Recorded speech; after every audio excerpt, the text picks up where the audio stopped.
আল্লাহর নবী রাহমাতুল লিল আলামিন বলেন উম্মতের দল قال رسول الله صلى الله عليه وسلم مروا اولادكم بالصلاه اذا بلغوا 7 واضربوهم اذا بلغوا 10 আমি তুমি বলা বলি নাই, আল্লাহর নবী বলেছেন সন্তানদেরকে নামাজের অর্ডার দাও, যখন তাদের বয়স হয়ে যায় 7 বছর নামাজের তালিম দাও, 10 বছর হয়ে গেলে নামাজের অর্ডার দাও। নামাজ পড়তেই হবে, নামাজ না পড়লে তাদেরকে আঘাত করে হলেও নামাজ পড়াও। আল্লাহর নবী আমাদের দায়িত্ব দিয়ে দিলেন, এরে বাবা এই জান্নাতের বাগানে যত বয়ান হয় দুই একটা বয়ান বাস্তবে আমলের চেষ্টা করবেন। বলেন আজ থেকে আমরা নিজেরা নামাজি হইয়া, আমরা নিজেরা 5 ওয়াক্ত নামাজ পড়িয়া ওয়াজ করার যোগ্যতা অর্জন করিয়া আমাদের সন্তানদের সামনে যোগ্য বাবা হইয়া আমরা ওয়াজ করতে চাই কি চাই না? আল্লাহ বলেন ওয়াইদ ক্বালা লুকমানু লিবনিহি ওয়া হুয়া ইয়াইযুহু ইয়া বুনাইয়া লা তুশরিক বিল্লাহ ইন্নাশ শিরকা লাযুলমুন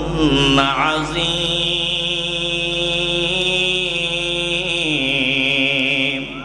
এ বাবা সামান্য সময় একটু দিলটা লাগায়া দাও, আল্লাহর কালামের দিকে দিলটা লাগায়া দাও। আল্লাহ বলেন দোস্ত, লোকমান তার সন্তানকে উপদেশ দিতে গিয়ে ওয়াজ শোনাইতে গিয়ে বলেছে আমি মাওলার পরিচয় দিয়েছে, আমি আল্লাহ কি পছন্দ করি না ওটা বলে দিছে, আমার কাছে ভালো লাগছে। আমি চাই আপনি আপনার উম্মতদের আমার বান্দাদের জানাইয়া দেন, এই হুবহু কথাটা বলে দেন। কি বলেছে? ইয়া বুনাইয়া লা তুশরিক বিল্লাহ।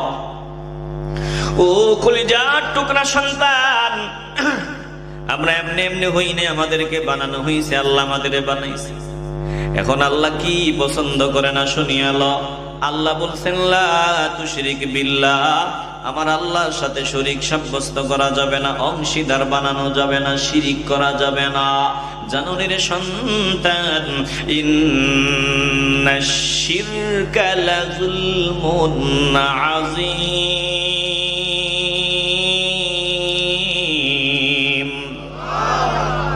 শিরিক হলো সবথেকে মহা বড় জুলুম, সবথেকে বড় অপরাধ। এর থেকে বড় অপরাধ আর হতে পারে না। বলেন দিল থেকে বলবেন শিরিকের সাথে আমাদের কোনো সম্পর্ক আছে? কৌনাইন কা মুখতার খুদা তুমকো বানায়া, উম্মত কি নিগাহবান খুদা তুমকো বানায়া,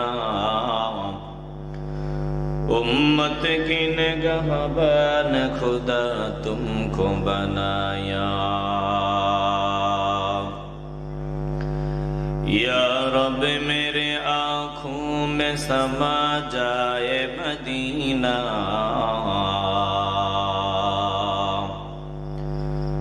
या रब मेरे आँखों में समा जाए मदीना, मुद्दत से मेरे दिल में तमन्नाए मदीना,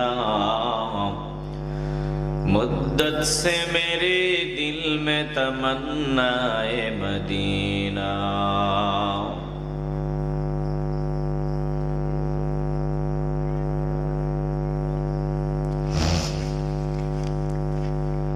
ঐতিহ্যবাহী কাইন্নের মধ্যপাড়া জামে মসজিদের উদ্যোগে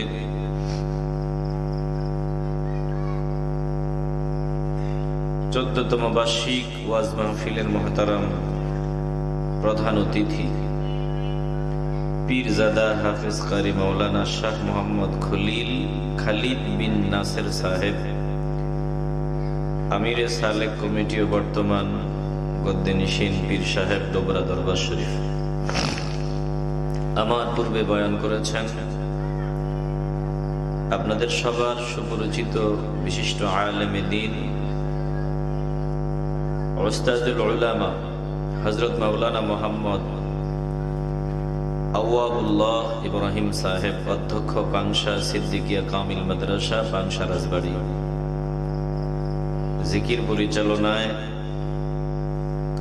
হাজী মোহাম্মদ আবুল খায়ের মোল্লা সাহেব, মাহফিল পরিচালনায় মাওলানা মোহাম্মদ ইকরামুল হক সাহেব সহ মঞ্চে উপবিষ্ট উলামায়ে কেরাম, আমার সামনে বসা নবী প্রেমিক, আল্লাহ প্রেমিক, কোরআন প্রেমিক, ওলি প্রেমিক মুসলমান ভাইয়েরা, বাবারা, বন্ধুরা, পর্দার আড়ালে অবস্থানরতা মা ও বোনেরা,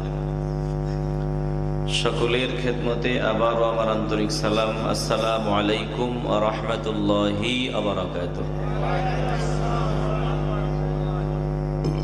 অসংখ্য অগণিত শুকর ও সুজুদ ওই মহান রব্বুল ইজ্জাতের দরবারে, যিনি হাজার হাজার বান্দাদের থেকে যাচাই বাছাই করে আমাদেরকে পছন্দ করে, মহব্বত করে, ভালোবেসে এই গুনাহ মাফের মজলিসে নেককার বান্দাদের সোহবতে জুড়ে মিলে বসে দুরূদ পড়ার, জিকির করার সৌভাগ্য আল্লাহ মায়া করে আমাদেরকে দান করে দিলেন। এজন্য জবান খুলে মহব্বতে বলবেন, আমরা এই গুনাহ মাফের মজলিসে নেককার বান্দাদের সোহবতে আসতে পেরে, বসতে পেরে খুশি না বেজার? আওয়াজে মনে হয় পুরাপুরি খুশি না। একটু দিল থেকে মহব্বতে বলবেন, আমরা এই গুনাহ মাফের মজলিসে বসতে পেরে খুশি না বেজার? দিলে দিলে আমাদের রবকে বলবেন, আয় রব, হে আমার প্রতিপালক, এটাই যাতে আমার জীবনের শেষ মাহফিল না হয়। আগামী বছর আরো বহু বছর যাতে এই জান্নাতের বাগানে আসতে পারি, বসতে পারি, দুরূদ পড়তে পারি, জিকির করতে পারি, কোরআন সুন্নাহর বয়ান শুনতে পারি, এই আশা দিলে রেখে অন্তরের অন্তঃস্থল থেকে হৃদয়ের পুঞ্জীভূত সকল ভালোবাসা উজাড় করে একসাথে সমস্বরে উঁচু আওয়াজে মহান রবের দরবারে শুকরিয়া আদায় করি। শুকরিয়া কি আদায় করা যাবে? এই যে কথা বলি জবান, বলেন তো এই জবান কতদিন সার্ভিস দিবে আমরা কেউ জানি? কে জানেন? চোখ দিয়া তাকায় আছেন, কতদিন চোখ দিয়া দেখবো জানি না। কান দিয়া কতদিন শুনবো জানি না। পা দিয়া কতদিন চলবো জানি না। একজন জানেন, দিল থেকে বলেন তিনি কে? যা কিছু আছে সব তিনার। আমি কার? যা কিছু আছে সব আল্লাহর। এই যে আমরা আমার আমার জিকির করি, এটা আমার, ওটা আমার, বাড়ি আমার, ঘর আমার, এই আমার, সেই আমার, বাস্তবতা তো ভিন্ন। বাস্তবতা হলো আমার কিচ্ছু নাই, কিছু নিয়ে আসি নাই, যাওয়ার সময় কিছু নিয়েও যাব না। এমনকি পকেটে যদি 5টা টাকাও থাকে, ওইটাও দুনিয়ার বাসিন্দারা রেখে দিবে। তাইলে কিছু নিয়ে আসি নাই, কিছু নিয়ে যাব না। এখানে যা পেয়েছি নিজের মেধায়, যোগ্যতায় পাই নাই। কেউ যদি মনে করে যে আমি আমার মেধার বলে, যোগ্যতার বলে, পরিশ্রমের কারণে আমি এমপি হইছি, মন্ত্রী হইছি, ব্যারিস্টার হইছি, কোটিপতি হইছি, হেডমাস্টার হইছি, হেড মুহাদ্দিস হইছি, তিনার এই ধারণা নিতান্তই বোকামি। কারণ যেই বান্দাটা কোটিপতি, সে চাকরি করে, বড় চাকরি, টাকা পায় বেশি। ভালো করে অনুসন্ধান করে দেখেন, ক্লাসের মধ্যে সে ঠিক মতো পড়াও দিতে পারতো না, বরং ভয় পাইত। বরং যে প্রতিদিন ক্লাসে সবার আগে পড়া দিয়ে দিত, ফার্স্ট বয়, এমন বহু বাস্তবতা আছে। বেকারত্বের অভিশাপ নিয়ে রাস্তায় রাস্তায় ঘুরে, আছে না নাই? মাথা দিয়ে আপনারা যদি কোন, আমিও মাথায় মাথায় কই। জবান দিছেন আল্লাহ, একটু কথা বলেন। এই জায়গায় একটু কথা বললে কিছু কথা আসবে। আপনারা চাননি কিছু কথা আসুক?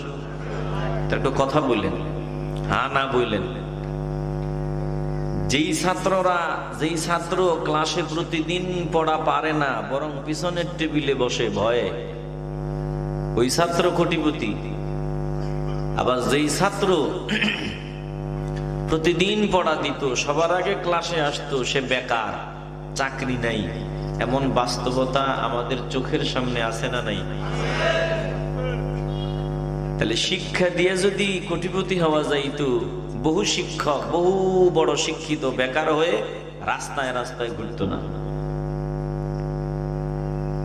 যা কিছু পেয়েছেন নিজের যোগ্যতায় পান নাই, একজন দয়া করে দিয়েছেন। দিল থেকে বলেন, তিনি কে?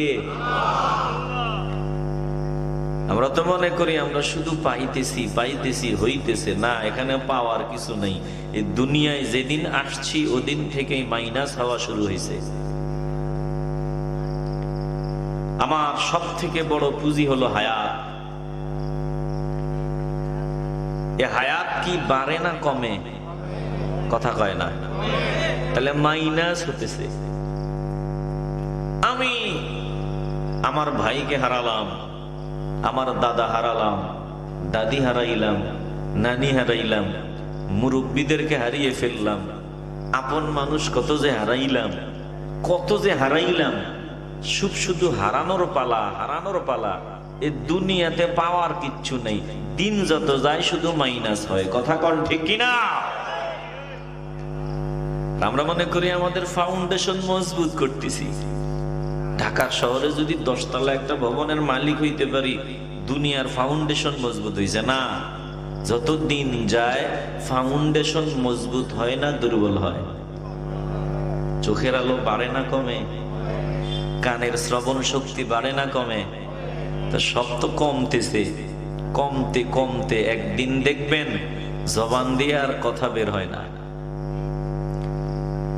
চোখ দিয়ে আর দেখা যায় না, কান দিয়ে আর শোনা যায় না। সেদিন সবাই বুঝবে যে ইসলাম সত্য, কোরআন সত্য। কিন্তু যতক্ষণে বুঝবে অনেক লেট হয়ে যাবে। সময় থাকতে যদি বুঝতে পারি, কপাল খুলে দিবেন কে? তো আসুন, আল্লাহ কত নেয়ামত দিছে, গণনা করে হিসাব মিলাইতে পারবেন না। আল্লাহ কত নিয়ামত দিছে দেখেন। আল্লাহ নিজেই বলে, وَإِن تَعُدُّوا نِعْمَةَ اللَّهِ لَا تُحْصُوهَا إِنَّ الْإِنسَانَ لَظَلُومٌ كَفَّارٌ।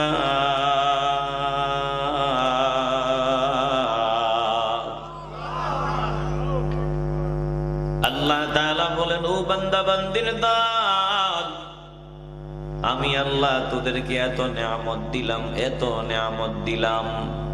ওয়া ইন তাউদ্দু নি'মাতাল্লাহি লা তুহসুহা, এই নিয়ামত যদি গণনা করতে চাও, হিসাব মিলাইতে চাও, কিয়ামত পর্যন্ত যদি হায়াত লম্বা করে দেওয়া হয়, লা তুহসুহা, না না না, এত নিয়ামত আমি আল্লাহ দিলাম, এই নিয়ামতের হিসাব মিলানো কখনো সম্ভব না। হিসাব মিলানো যাবে? কথা কয় না। আপনারা ভালোবাসা কার জন্য জমা রাখছেন? সামনে নির্বাচন, চিল্লানো লাগবে। মার্কা আসেনি রে, তো আছে, ব্যাঙ্গের মতো লাফে কইব আছে। ওই কোন সে মার্কা, অমুক নেতা আসেনি রে, আছে। চিল্লায়া আল্লাহর দেয়া কণ্ঠের আওয়াজের 12টা বাজায় লেছে। এই বান্দা মাহফিলে আসলে জবান থেকে আওয়াজ বেরোয় না। আল্লাহ বলবে, রে বল, তোরে জবানের মতো নিয়ামত কে দিছিল? বলবেন, তো আল্লাহ আপনিই দিছেন। তুই নেতার জন্য চিল্লাইলি, আমার বড়ত্বের আওয়াজ দিলি না, সুবহানাল্লাহ বললি না, আলহামদুলিল্লাহ বললি না, আল্লাহু আকবার বললি না। মালাকুম লা তারজুনা লিল্লাহি ওয়াকারা, আমার বড়ত্বের আওয়াজ দিতে চাইলি না, বখিলতা করলি। বল, তোকে জবান দিছে কে? তখন তো আটকায় যাবেন। এই জন্য ভালোবাসা জমা রাখেন না। সব ভালোবাসা একজনের জন্য। দিল থেকে বলেন, তিনি কে? একটু আওয়াজ দেন না, বলেন তিনি কে? এরে বাবা, যত নিয়ামত আল্লাহ দিয়েছেন, ওই যে আমি শুরুতেই বলেছি আমাদের কিছুই নাই, সবকিছু আমাদের রব আল্লাহ। এত নিয়ামত দিছেন, হিসাব মিলানো কখনো সম্ভব না, কঠিন কালেও হিসাব মিলানো যাবে না। আল্লাহ বলেন, আমার নিয়ামতের, আমার অনুগ্রহের কথা লিখার জন্য যদি এমনটা সম্ভব হতো, সমুদ্র মহাসমুদ্রের পানিগুলারে কালি বানায় দেওয়া হইতো। আমি আল্লাহ যদি সমুদ্র মহাসমুদ্রের পানিগুলারে কালি বানায় দিতাম, এগুলারে কালি বানাইয়া আমার নিয়ামতের অনুগ্রহের কথা লিখা যদি শুরু করা হইতো, বলে লিখা শেষ হওয়ার আগেই সমুদ্র মহাসমুদ্রের পানিগুলো যে কালি বানানো হয়েছিল সব কালি ফুরায়া যাবে। আমি আল্লাহ যত নিয়ামত দিলাম, নিয়ামতের কথা লিখে শেষ করা যাবে না। এরে বাবা, দিল থেকে, একটু কলজা থেকে মাওলার দরবারে শুকর আদায় করে নেন। জবানে কখন জানি তালা লেগে যায় বলা যায় না, এমনটাও হতে পারে আগামী দিন ফজরের আগে মুয়াজ্জিন বলতে পারে, দুঃখের সঙ্গে জানাচ্ছি শোক সংবাদ, আজ রাত 2টার সময় অমুক বান্দা নিজ বাড়িতে ইন্তেকাল করিয়াছেন। ইন্না লিল্লাহি ওয়া ইন্না ইলাইহি রাজিউন। বলেন এমনটা হওয়া সম্ভব কিনা? তো পড়েন না আপনারা, ইন্না লিল্লাহি ওয়া ইন্না ইলাইহি রাজিউন। আমি মারা গেলাম, আপনি মারা গেলেন, সমাজের মানুষ মারা গেল, মহল্লার মানুষ মারা গেল। মারা যাওয়ার পর আরেকজন বলতেছে ইন্না লিল্লাহি, নিশ্চয় আমরা একজনের, ওয়া ইন্না ইলাইহি, আমরা একজনের, আর একজনের কাছে আমাদের প্রত্যাবর্তন। আমরা একজনের কাছে আমাদের ফিরে যাওয়া। একটু দিল থেকে বলেন, আমরা কয়জনের মহব্বতে, বলেন কয়জনের, কার কাছে আমাদের ফিরে যাওয়া? আরেকজন বললে লাভ নাই, নিজে বলো। জান্নাতের বাগানে এসেছো, বলো আল্লাহ আমি আপনার, আমি আপনার, আমি আপনার, আল্লাহ আমি আপনার। আল্লাহ যদি বলে বান্দা তুইও আমার, কপাল খুলে যাবে। এখানে বহু বান্দা আছে, কার জবান আল্লাহর দরবারে পছন্দ হয় বলা যায় না রে বাবা। যদি তুমি বলতে পারো আল্লাহ আমি আপনার, আমি আপনার, আল্লাহ যদি বলে কবুল করে নিলাম, কপাল খুলে যাবে। জান্নাতের বাগানে আসার পর উলি হিসাবে ঘরে ফিরে যাবে। কলজা থেকে বলেন আমরা কার? দিল থেকে বলেন আমরা কার? ওই মালিকের দরবারে দিলের সবটুকুন শক্তি একত্রিত করে, সবটুকুন আবেগ আর ভালোবাসা জমা করে, মহব্বতে দিল থেকে, অন্তরের অন্তঃস্থল থেকে, হৃদয়ের পুঞ্জীভূত ভালোবাসা দিয়া কলজা থেকে মহব্বতে বলি আলহামদুলিল্লাহ। এরে বাবা, দিল দিয়ে অনুধাবন করেন। আমি খুতবার শুরুতে আপনাদের সামনে আয়াত পড়েছি সূরা লোকমান থেকে। লোকমান থেকে আমি আপনাদের কিছু বয়ান শুনাইয়া আল্লাহ যদি তৌফিক দেয় বিদায় নিব। লোকমান হাকিম একজন আল্লাহর বান্দা, তিনি নবী ছিলেন না, তিনি একজন আল্লাহর ওলি ছিলেন, সাধারণ বান্দা, একজন আল্লাহর ওলি।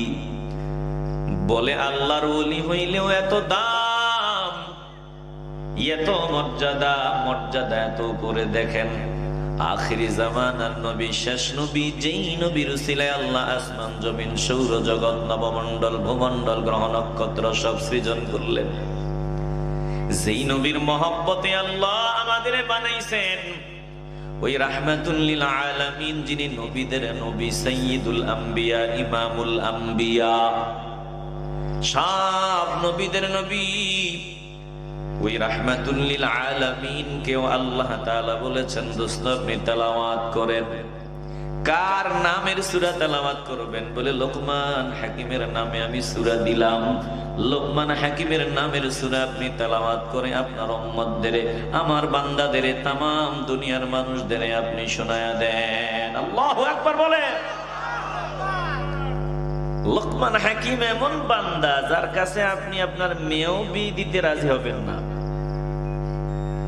এমন বান্দা, যদি এখন তিনি থাকতেন অনেকেই বলতো যে এই ছেলের কাছে নি মেয়ে বিয়ে দিব, আকৃতিটি খাটো,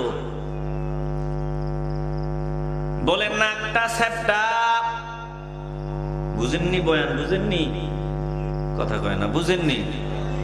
এই যে বাবা বাবা এই বাজান, আপনারা কি বিরক্ত হইতেছেন? ওয়াজ কি আগামো না বন্ধ করবো? যদি কেউ যাওয়ার মতো থাকেন তাহলে 30 সেকেন্ড সময় দিছি, জানলা। যদি না যান তাইলে আমি 11টা পর্যন্ত হয়তো আপনাদের কষ্ট দিব। এই সময় পর্যন্ত বসবেন, কষ্ট হলেও বসা যাবে তো। হাজত যদি হয় ভিন্ন কথা, কারণ আমি যে বয়ান করতেছি, এই কথা বলতেছি, আপনারা অনেকে বললেন হুজুর একটা কথা কইলেন, 1 ঘন্টা আমি বসে থাকতে হবে। 1 ঘন্টার মধ্যে যদি আমার লোডশেডিং, নিম্নচাপ দেখা দেয় তখন কি করা? তখন তো আর বসে থাকা সম্ভব না। কথা কন ঠিক কিনা? আমারেও যদি আপনি ওই নামাজের মুসল্লায় দাঁড় করায় দেন, আর এই মুহূর্তে যদি লোডশেডিং এর চাপ শুরু হয়, আমি কবি ইমামতি গুল্লি মারি, আগে কাম সারি। কথা কন না কেন? তাহলে জরুরত যদি হয় যাবেন, আর যদি না হয় তো মহব্বতে বসবেন। আল্লাহ আল্লাহ রসুলের মহব্বতে দিল থেকে বলেন বসা যাবে তো ইনশাআল্লাহ। এরে বাবা, সময় বড় দামি দৌলত, চলে গেলে আর ফিরে পাবেন না। সময় যে চলে গেল আর ফিরে আসবে না। যে জান্নাতের বাগানে বসছেন, 40 বছর 50 বছর 60 বছরের বান্দাও এখানে আছেন। চক্ষু বন্ধ করিয়া চিন্তা করেন কোন দিক দিয়ে আপনার 50টা বছর 60 বছর 70 বছর চলিয়া গেল, খবরও নাই। আমি আপনাদের সামনে বয়ান শোনাইতেছি, আমারও 37 বছরের কৌঠায় পদার্পণ করলাম, কোন দিক দিয়ে চলিয়া গেল খবর নাই। এখনো চোখের পাতায় শিশুবেলার স্মৃতিগুলো ভেসে ওঠে, এখনো চোখের পাতায় ছোটবেলার স্মৃতিগুলো ভেসে ওঠে। মনে হয় যেন ওই দিন মাত্র দুনিয়ায় আসলাম, অথচ চোখের ফলকেই 37 বছর মাইনাস।